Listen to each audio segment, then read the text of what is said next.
আজকে কি কি রান্না করলে মা?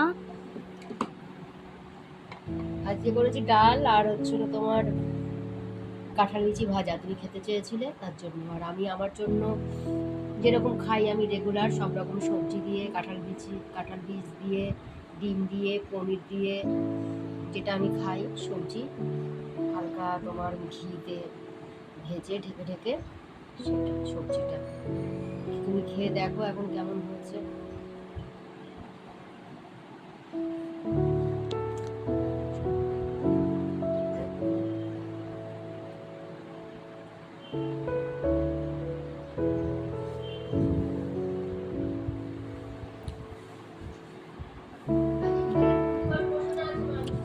খুব ভালো হয়েছে মা, খুব ভালো হয়েছে।